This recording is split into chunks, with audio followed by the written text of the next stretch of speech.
Hello everybody, this is Sincursus here, and welcome to a Vel'Koz mid-League of Legends commentary. Okay, so first of all, just say this is normals, and, well, yeah, it's a big thing, you know. So I'm playing against normals. I'm in a party with the Kazakhs. Rocked. Anyway, so I decided to go back and try out Vel'Koz again. I used to play him quite a bit. So I thought, you know, why not? I've been playing almost solely Yasuo lately. Yasuo and Twisted Fate in the mid lane. A little bit of Rise every now and then. But I remembered that I used to have a lot of fun on Vel'Koz, so I thought I'd, try him out again. So that's actually, I have a pretty good win-loss with him in Ranked and, all these fun things. Now, Leona went a little ham right here. Obviously, I'm not going to be playing perfect this game. I am Silver, Elo. My MMR is higher than that in Ranked. I need to play more. I think I could probably get up to at least high silver, low gold, somewhere around there.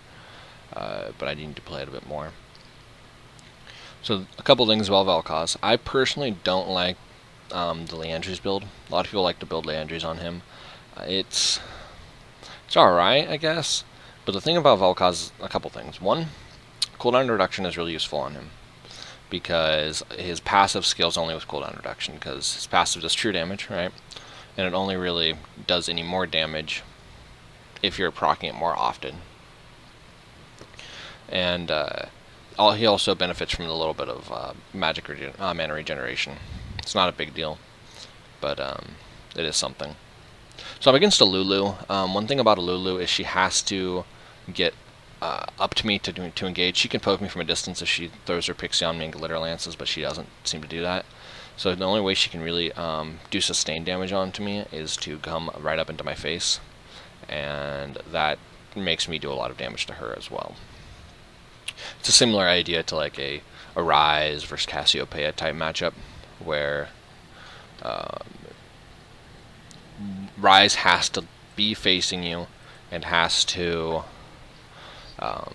be able to throw his spells at you, and he doesn't have as much sustained damage as a Cassiopeia does. And also, he has to be facing you, so it's easy to land your ult. Right there was a really pretty easy kill. I still had barrier. If she wanted to stay, I could have kept auto-attacking her and barriered myself. The minions are what got me the kill, though. That's one thing. Another thing about Lulu is her damage mostly comes out through auto-attacks, which means she's going to draw minion aggro faster than I will, because I throw my abilities before I throw auto attacks. It's kind of a shame that they nerfed the first blood gold, because I didn't have enough to even get my chalice yet. But that's how it goes. I was kind of scared because they have a Fizz jungle this game, and I thought it was a Fizz mid lane. Fizz does really well against Vel'Koz. Vel'Koz is a champion who doesn't get hard countered in lane too badly, because he can farm from a distance regardless. So there's only a couple champions in the game that really hard counter a Vel'Koz, but Fizz is the type of champion that I don't really have kill pressure on. So champions like, for some reason, Lee Sin. Lee Sin is really good against Vel'Koz. I think Yasuo is pretty good against Vel'Koz, because Yasuo can block two of my main damage abilities. My two main damage abilities, actually. Fizz is good. LeBlanc used to be good, but not that big of a deal anymore. Believe it or not, Zed's actually not that great against me. I just wait till he uses his shadow for a reason, and then I can ult him. If he ults onto me, then it has such a long delay before it lands on me, I can throw a knock-up on myself and pretty much guarantee a landing of it. One thing about Vel'Koz is you don't want to hesitate to throw your W immediately after you throw your knock-up. You're just going to have to assume your knock-up lands. It might not, but throw your knock-up, throw your W, throw your Q. You need to do all of those things at once. A quick note, the reason why the video is muted is because this is ripped from a live stream of mine, which is twitch.tv/Sincursus if you ever want to watch. Anyway, it's ripped from a live stream, so I'm talking with my buddy in the live stream, and I have music going on for reasons, copyright, and live commentaries aren't the best. Oh, that was a lag spike right there, actually. That happened a few times. It was kind of annoying. Luckily, it didn't cost us too much. There was one time where I could have gotten punished for it, but it wasn't game-changing, so, whatever. I can afford to kind of use up my mana right here to push the lane, because My CSing is not very great right there, but I could back at any point. So that's kind of the idea. I was saying something before about Vel'Koz. Oh, he has really good scaling to late game. They kind of nerfed his level 6 damage, but buffed his late game damage with his alt scaling. They made it have higher scaling but lower base damages. And a lot of people have been playing him support, but I think people kind of underrepresent the amount of damage that he can do, as you'll see later on. I'm really not CSing very well right now. I should be like 45 or 50 or something, but that's fine.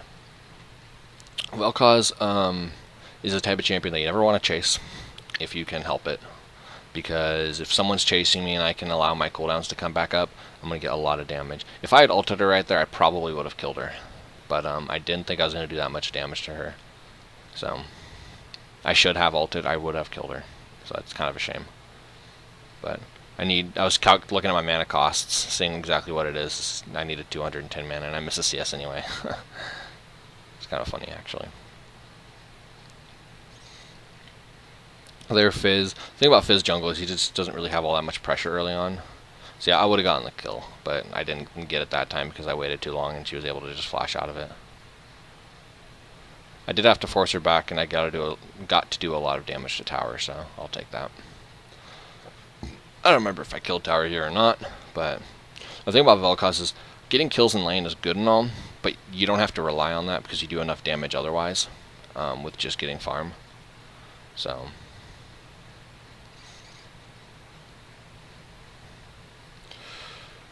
yeah, you clear away is pretty fast. A lot of people like to max Q for harass, but I like to max W for pushing power.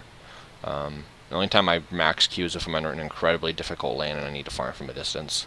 For example, if I'm against like a Heimerdinger or something, I could max my Q to snipe turrets from a distance, that type of thing. Because W, well, you have enough clear speed to push a Heimer without getting your W. So I had enough right here to get that, but I decided that I instead actually wanted boots because I'm pushing my lane so well that I can afford to go roaming around and trying to get stuff otherwise. And I was like, wait a second, I don't need 5 pots. Being kind of stupid. Took me a very long time to decide what I wanted to build. That's not a good idea, by the way. You need to try to know what you build before you back. Like your gold. Should not have taken me that long. I see some bad stuff going on bot. We have a Rengar ADC. I don't know if you noticed that. It's kind of interesting. But anyway, there are 1.5 people alive right there. And then there's Lulu. I see her ward try, and I decide I want to go around so I don't get seen by the Tribush ward. And I see that they're all grouped up right here. I come forward, and I flash E them so that they can't dodge my stuff. And I kill the Kog'Maw, put a point into my Q for fast or slow. I keep running, and this guy turns around, which is really stupid. He's alive. I pop barrier. I kill her, and my Q ended up killing Nautilus, although I didn't notice it until after the fact. And I was trying to find him in the bushes.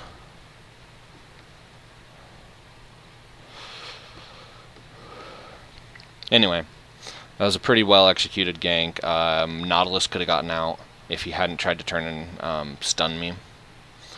But this team that I was playing against wasn't really all that good. I ended up selling my pots anyway, so I'm really happy I didn't get 5. I'm not seeming to have too many issues. Of course, the issue of roaming is I lose lane farm, but getting 3 kills is worth a couple of waves that I lose. So I can go ahead and take that. And oh, Garen. All that damage. Garen's a pretty strong laner. I don't know why he's actually not played more. Seems to be able to do pretty decently. I just want to keep punishing this Lulu because I'm so much stronger than she is. That a lot of times, for example, with a Rise is a perfect example. You just want to keep pushing when you start Q, like level 1. If you throw an auto attack Q and they start running, chase and try to get another auto attack out or another Q. because you can get a lot of free damage out that way. Knock someone down to 200 health at the beginning of the game or something. It's really quite effective.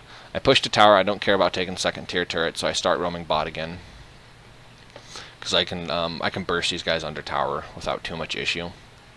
So I come on down.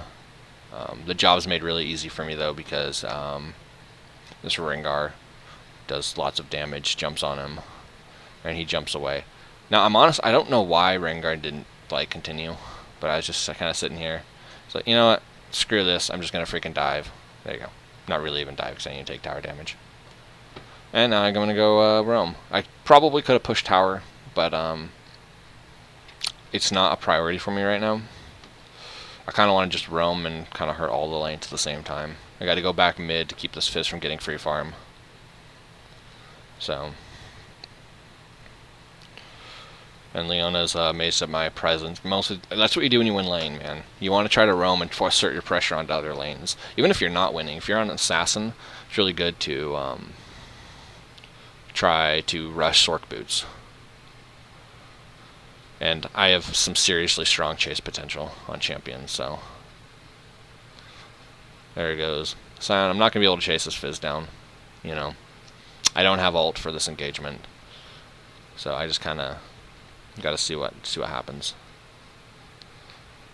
I was trying to poke her over the wall. In theory, I could have killed her right there, but come around for Vel'Koz or well, whatever freaking champion's name is. What is that champion's name? Kog'Maw. Yeah, I was lagging right here again, as you can see. That's the only part in the game where I possibly could have gotten caught out if the lag screwed me over, but they're too afraid of me already.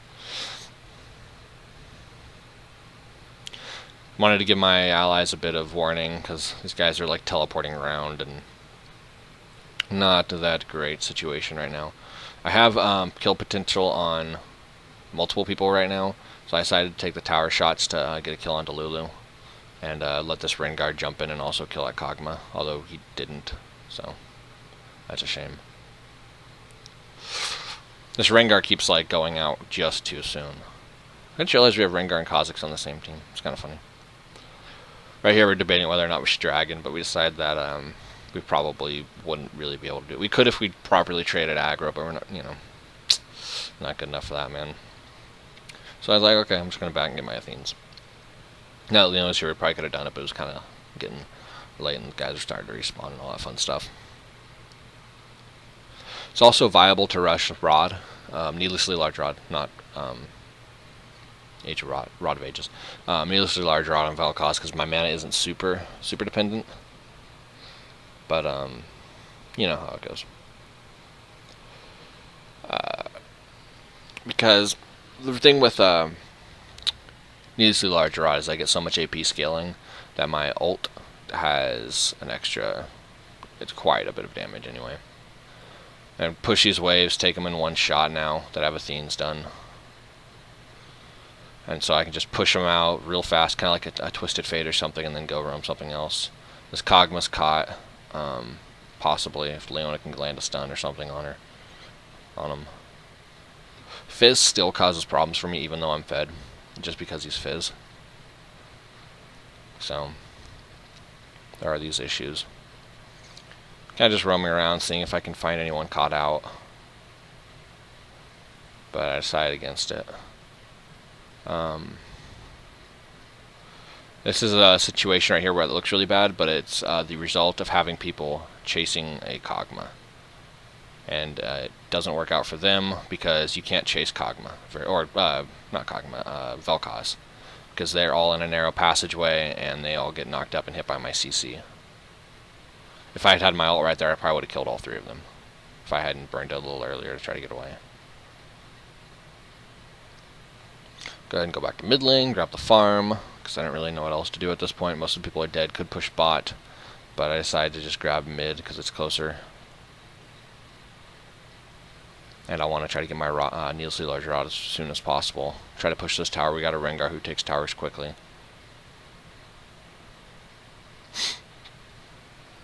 That's the thing about Vel'Koz, like I said before, is you don't have to assert pressure early game. You can just try try to farm properly and end up scaling well into late game. It's like my first death in the game is a freaking passive of Kog'Maw. It's kind of BS.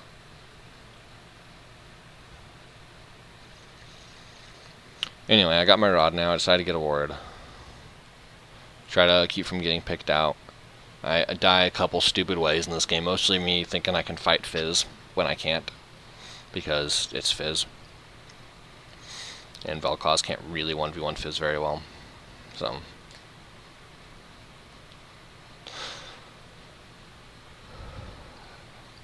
everywhere else in the game we're doing decent. The Rengar, I believe, ended up going like +1 or something at the end of the game.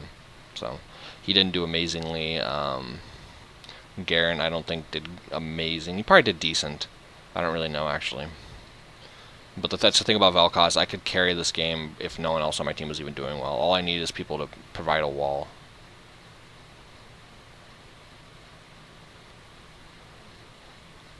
He got out of range. Neither of us were going to get it, so I just decided to ult for it. I got some decent cooldown reduction now.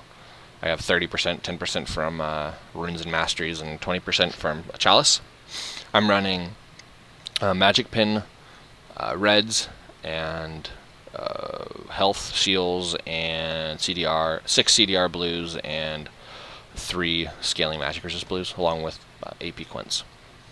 But I was saying a while ago, as far as items go, I'm not really a big fan of running Liandry's because the magic penetration's good, but it doesn't scale with my passive because it's true damage.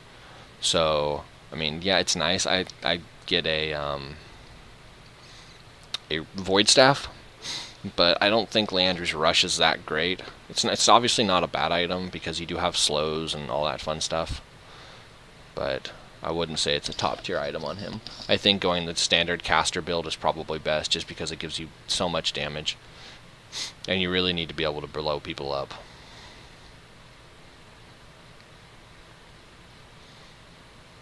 And if I were a support, I would most definitely build Athene's, because it gives you everything you need. Stole a kill from Kha'Zix right there. It was my buddy, so it's kind of purposeful. Trying to see if I can get a dive on her, but she's too fast, so I just kind of back out.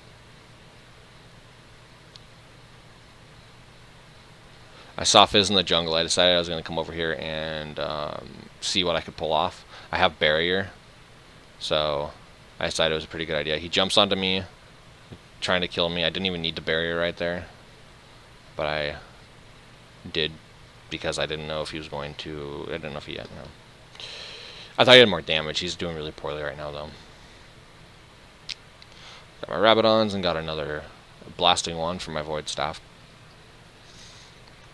So I can hit my 3-item damage potential. After these 3 items right here, you have a couple other options. You can go... Zhonya's is always good. If you're against an AD mid, it's probably best to get Zhonya's and Morella first and kind of skip the Athenes, because you need Zhonya's as fast as possible. And the Athenes, the magic resist on the Athenes isn't really that useful. But mostly you just kind of want damage. In theory, you could run something like a DFG even, because if you land your knock up on someone, you can probably get your DFG combo out on them. This is, I was playing with fire right here. I destroyed the ward, and I was trying to bait these people into fighting me, and it didn't work out as well as it could have. You know, he E'd in, I didn't expect him to E right on top of me, and I ended up getting caught out. I probably could have just queued and gotten out of this, but I wanted to do damage to him. I don't know. I shouldn't have gone that aggro, because Garen shouldn't have attacked the shield with his Q, but he ended up getting it anyway. The Kog'Maw percent damage is too much for him to handle, though. Get a little bit of gold for my troubles, get an assist, you know.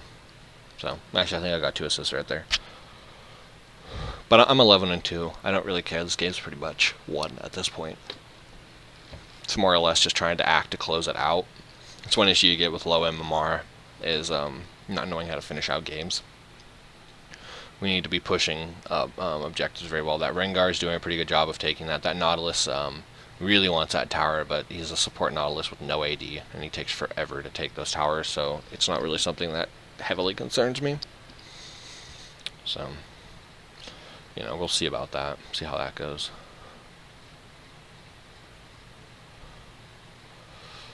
Pretty good CSing right there, the angles. I mean, obviously I two-hit everything, but getting the angles right is always good. So I just sweep this bush, see if I can try bush tactics, but it doesn't really look like anyone's even near.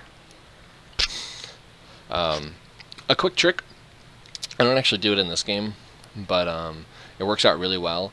If you're against a laner who's playing really safe, and you could 1v1 them if you could get a proper engagement out on them, a way to force that 1v1 engagement is to pretend like you're roaming bot or top or whatever, walk obviously out into the jungle, and then go sit into one of the jungle bushes and wait for them to follow up. This is another one where I just got beat by the Fizz tactics. I could have knocked him up, but I missed. I thought Leona was with me. A couple stupid things. I would have been out if I knew Leona wasn't with me. A few things, Stupid plays. Shouldn't have died there. Shouldn't have died the second time. The first time I died, I don't know if I could have escaped the Kog'Maw or not. So that was a real easy Garen kill. The Scion has no chance of killing him. Garen is 3 levels above him. The Scion's really stupid. This Garen definitely has the advantage on this. If I were the Garen, I would have been running towards the enemy tower right there. I know Nautilus is there, but it would have made it so that Scion couldn't run, but the Scion decided he wanted to fight anyway. Again, if I was Garen, I'd be running towards red buff. He decides to stop chasing now. He's afraid of the counters, but he's Garen. He could have killed Scion and then got out, but sometimes it's better to just play safe, not too aggro. I understand the reasoning, so I'm not gonna hate on him too much. So here's the insta-kill onto Kog'Maw. This guy just gave up on life. He's like, crap, there's a tentacle man over there killing everything. Once you get these 3 items, you have the potential to kill anybody who's not a tank, and you can chunk tanks seriously hard because of your true damage. So, really, your EW combo is the bulk of your burst. Your ult is good for finishing people off, and once you get a lot of AP scaling, like I have now. Your Q does decent damage. It chunks hard, but it's not. It's better for chasing / running from people. Obviously, you use it in an engagement if you can land it. If there's a clear line of sight, then I'll just hit EWQ at the same time. Make sure I hit my knock-up. Don't wait for the knock-up animation and just throw it all. Trying to see right here what these people are going to do, but no one seems to really wants to fight me for some reason. I'm not sure why. So I come down here. It's like, oh hey, here's a nice little bush. Sweep it, check it. Doesn't look like they want to engage upon it though. So it's like, okay, I'm getting bored. Let's leave.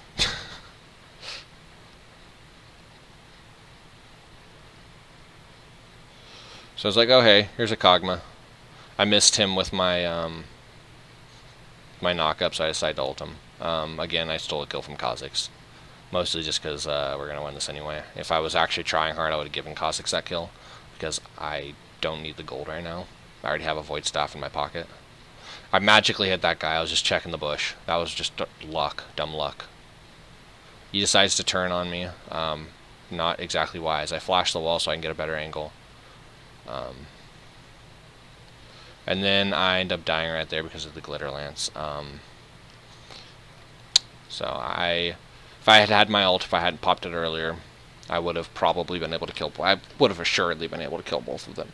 So one thing about Vel'Koz is once you get to this late stage of the game, using your ult just to ensure a kill, especially when it's a kill that's already going to be gotten, like that Kha'Zix kill, is not a good idea.